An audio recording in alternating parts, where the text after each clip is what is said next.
é a Amanda e hoje eu tô aqui pra gente conversar um pouquinho sobre os livros que eu li em janeiro desse ano, janeiro de 2014. Eu só li 3 livros em janeiro e eu pretendo fazer, durante o ano, um vídeo todo mês comentando sobre os livros que eu li. Eu comecei a fazer isso em 2012, mas acabou que em 2013 eu não fiz nenhum vídeo de leituras, mas eu espero conseguir dar continuidade a isso agora em 2014 e quem sabe, né, nos próximos anos também. O meu propósito com esses vídeos e com todos os vídeos que eu já postei é trocar ideias sobre os livros lidos. É só isso, eu vou sentar aqui e vou conversar um pouco com vocês sobre o que eu achei das minhas leituras. Então sintam-se à vontade para conversar comigo nos comentários, tá? A ideia é essa, trocar ideias. O primeiro livro que eu li no ano foi A Lista Negra, da Jennifer Brown. Na verdade, eu comecei a ler esse livro em dezembro de 2013, mas eu só concluí a leitura em janeiro. E esse livro me chamou a atenção por 2 motivos principais. O primeiro é, eu via muita gente falando sobre o livro e muita gente falando bem, então eu fiquei curiosa. E segundo, porque o tema abordado no livro me interessa. Eu gosto de histórias com uma carga de drama. A Valerie é uma adolescente, ela tá no último ano do ensino médio e ela tem um namorado, que é o Nick.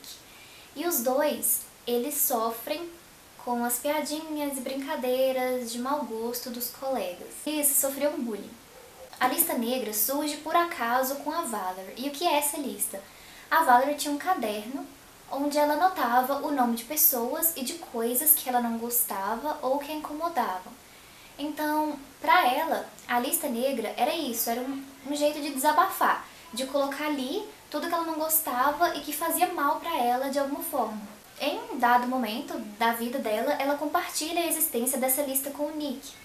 E isso passa a ser uma coisa que eles vão fazer juntos. Então, tanto a Valerie quanto o Nick começam a escrever nessa lista negra. Só que a lista teve um significado, uma influência diferente pro Nick. Enquanto a Valerie só queria desabafar, colocar ali, no papel, aquelas coisas, para que tirar da cabeça, colocar no papel, isso ajuda. Quem gosta de escrever deve saber, muitas vezes, tirar uma coisa da cabeça e colocar no papel já te faz bem. Então eu acredito que pra Valerie era simplesmente isso, uma espécie de desabafo mesmo. Às vezes pode acontecer que a pessoa que sofre algum tipo de agressão, seja ela física ou verbal, a pessoa pode carregar aquilo só pra si. Mas no caso do Nick, ele queria fazer algo a respeito e ele fez. E o que ele fez? Em um dia, os alunos da escola estavam na cantina, a aula não tinha começado, era intervalo, alguma coisa assim. E o Nick tá com uma arma de fogo e ele começa a atirar em algumas pessoas. Dá aquela confusão, a Valerie tava por ali também. E quando ela percebe o que Nick tá fazendo, ela tenta impedir. E porque ela percebe que os alvos do Nick não é qualquer pessoa, ele não vai atirar em qualquer pessoa. Ele tá atirando naquelas pessoas que estavam na lista negra, na lista que ela e ele escreveram juntos. A Valerie tenta impedir o Nick, ela tenta pará-lo, mas ela acaba sendo atingida. Um dos disparos que o Nick faz acerta na Valerie. Quando o Nick vê o que ele fez, quando ele vê que ele a atingiu, ele aponta a arma pra ele mesmo e atira. Não se preocupem achando que eu tô dando spoiler, porque isso vocês vão descobrir na primeira página do livro. A grande questão do livro não é essa. A grande questão do livro é ver como a Valerie vai enfrentar o depois. Por quê? Ela escrevia a lista com o Nick. Ela não sabia da real intenção do Nick, que era atirar aquelas pessoas. Mas, quando é descoberto que a lista foi fruto de algo que os dois fizeram juntos, as pessoas começam a achar que a Val teve alguma participação naquilo, que ela sabia que o Nick ia fazer aquilo e que ela até queria que ele fizesse aquilo. Então, o que a gente vai acompanhar aqui no livro é a recuperação da Valerie, ela tendo que voltar para a escola, tendo que encarar os colegas depois que aconteceu, tendo que encarar os fantasmas dos colegas, daqueles que morreram, que o Nick atirou, e o próprio fantasma do Nick, porque aquele monstro que as pessoas estão retratando não era o Nick que ela conhecia. É bem desesperador, sabe? Dá uma certa agonia quando a gente tá lendo, porque a gente sabe que a Valerie não teve nenhuma participação, mas é compreensível que as pessoas desconfiem de certa participação dela porque ela estava intimamente ligada àquilo. Ela sabia da lista, ela escrevia na lista, mas ela não sabia o que o Nick ia fazer com aquilo. E é triste também porque nem mesmo em casa ela tem muito apoio. A relação dela com o pai não é muito boa, o pai a culpa, não a apoia, o pai a condena de certa forma. E a mãe, sei lá, a mãe parece estar vivendo o próprio drama pra conseguir se preocupar com o drama da Valerie, sabe? Então ela não consegue dar muito suporte pra filha. E eu acho que é isso que eu posso falar sobre a história. Eu gostei do livro, eu achei válido ter feito a leitura, e eu acho válida a mensagem que ele traz, mas eu não consegui gostar completamente da história por alguns motivos. O primeiro deles é, eu senti muita falta de um ponto de vista do Nick na história. Como eu disse, o livro é narrado em primeira pessoa pela Valerie, então a gente só conhece o Nick pelos olhos da Valerie, pelas lembranças dos momentos e das conversas que eles tiveram, e a gente conhece o Nick através do olhar que condena das outras pessoas. Então, a gente não conhece o Nick por ele mesmo, sabe? Nick sendo Nick. Então, pra mim, ficou meio que um buraco na história, sabe? Por a gente não ter um contato com o Nick. E outra coisa que me incomodou um pouco foi que, assim, mais pro finalzinho do livro, a autora fez umas coisas, eu não sei porquê, eu acredito que pra amenizar um pouco, talvez, a forma como as pessoas tratavam a Valerie e as situações, ela tentou dar uma melhorada, vamos dizer assim, mas pra mim ficou meio desconexo. Não tem como eu explicar, porque isso vai acontecendo mais pro finalzinho do livro. Se eu fosse explicar, eu ia, né, dar spoiler da história. Mas eu só achei que ela foi tentando abrandar as coisas, sabe? Mas pra mim não ficou muito coerente. Bom, o ponto do livro e o que acaba desenrolando toda a história é justamente o fato desses personagens sofrerem bullying, eles começam a lista por isso. Então, é inevitável não pensar em algumas coisas sobre bullying. E eu não posso deixar de fazer alguns comentários sobre o assunto.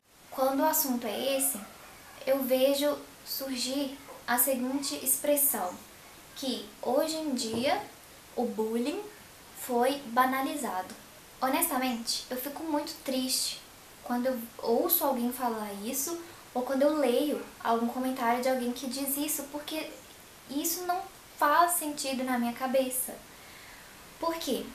Talvez, às vezes a pessoa fala, olha, eu sofri bullying há 10 anos atrás e tô aqui bem hoje. Eu não matei ninguém, eu não me matei, eu não tive depressão. Aí eu penso, que bom, sério, que ótimo que essa pessoa em questão soube lidar com isso e não trouxe nenhuma consequência muito negativa para a vida. Mas não é assim com todo mundo. Então eu não consigo entender essa ideia de que bullying foi banalizado. O que eu vejo é, sempre existiu? Sim. Só que antes a gente nem via tanto esse nome bullying aparecer, né? E nem se falava tanto a respeito. E eu acho ótimo que esse assunto agora seja um assunto comum.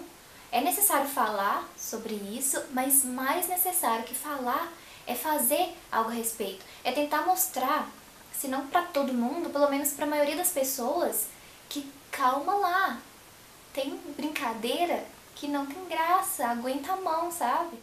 Às vezes, eu também vejo alguns comentários de algumas pessoas, como eu posso exemplificar. Por exemplo, algumas pessoas pensam assim, que fulano X sofria bullying e os colegas de sala colocaram um apelido pejorativo nele. Então esse era o bullying que o fulano X sofria.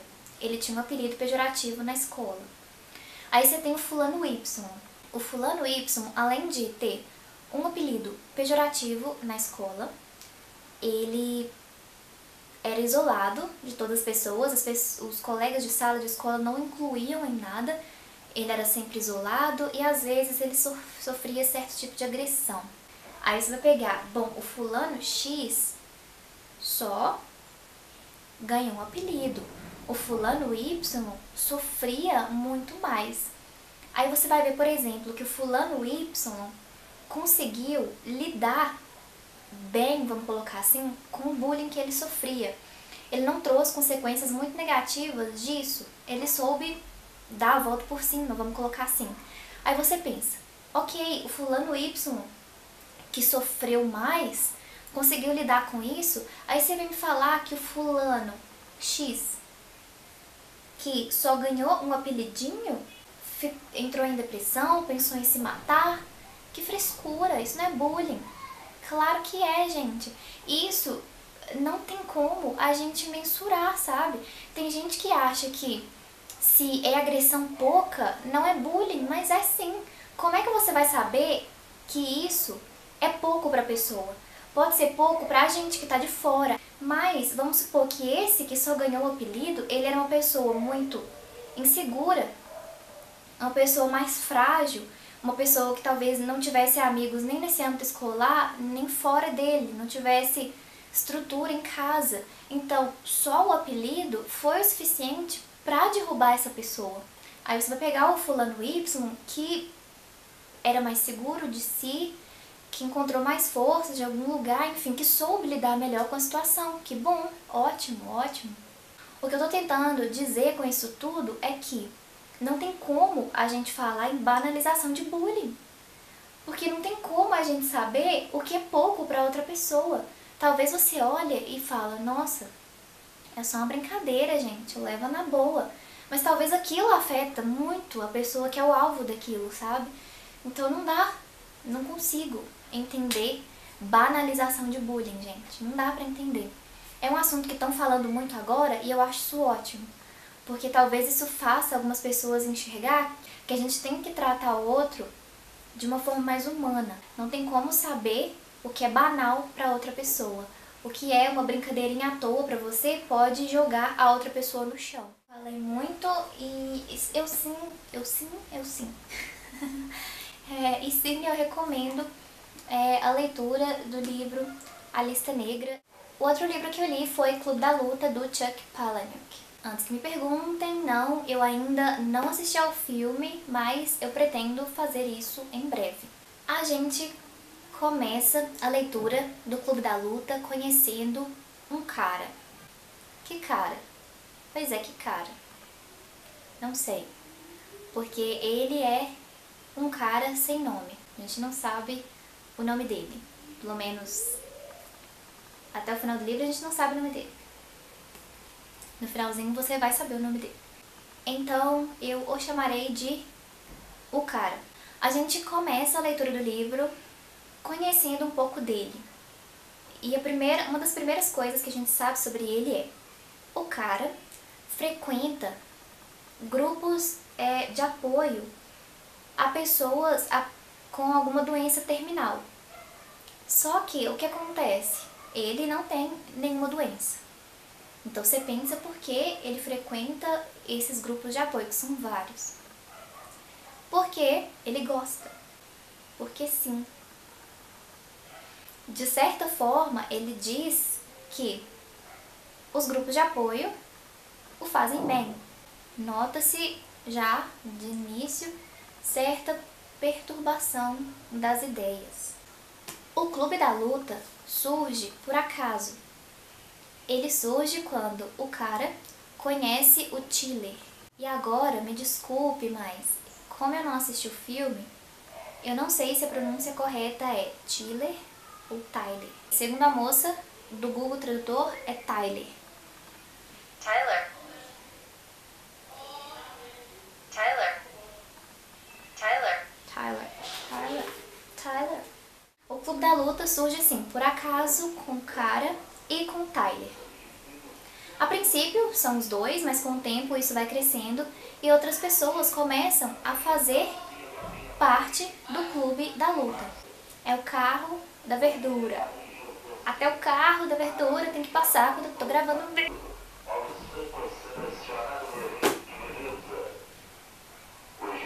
Gente, desculpem o carro da verdura, mas ele está estacionado ali, então, desculpa.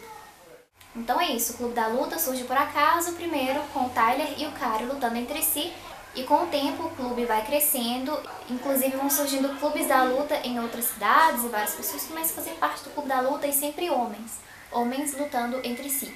E existem as regras que esses membros têm que seguir. Aí antes que venha copiadinha, a primeira regra do Clube da Luta é não falar sobre o Clube da Luta, a segunda regra do Clube da Luta é não falar sobre o Clube da Luta. Eu vou quebrar as regras porque eu vou falar sobre o Clube da Luta. Salvo engano, são 7 regras. O nome do livro é Clube da Luta, então pode ficar a impressão de que a história seja sobre o Clube da Luta principalmente. Mas não, o livro não vai tratar sobre o Clube da Luta em si. O livro vai tratar muito mais sobre os conflitos internos dos personagens, das dificuldades que eles têm de encarar a realidade e de lidar com a própria vida.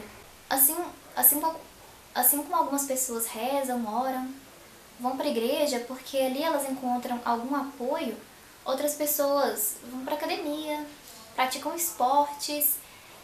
Essa é a função do Clube da Luta para essas pessoas, é dar apoio, é fazer com que elas extravasem. O Clube da Luta nada mais é que um monte de homens lutando entre si. Então, isso pode passar a ideia de valentia, mas, na verdade, a maioria dos homens que estão ali são homens frágeis com dificuldade de enfrentar algum tipo de problema. Inclusive, depois do boom do Clube da Luta, depois do sucesso que o clube faz, começam a surgir novas organizações, vamos chamar assim. São sempre compostos por homens e esses homens eles têm algumas tarefas a cumprir. Por exemplo, em uma dessas organizações tinha a seguinte tarefa. Um dia, você tinha que começar uma briga com um desconhecido.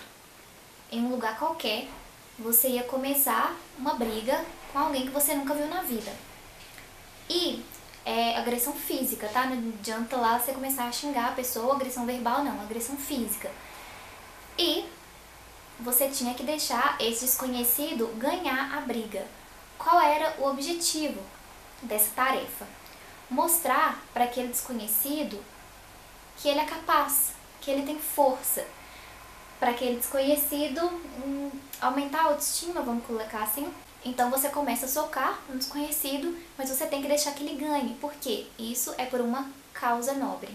É meio maquiavélico isso, né? No sentido de que os fins justificam os meios. Essa é apenas uma das tarefas.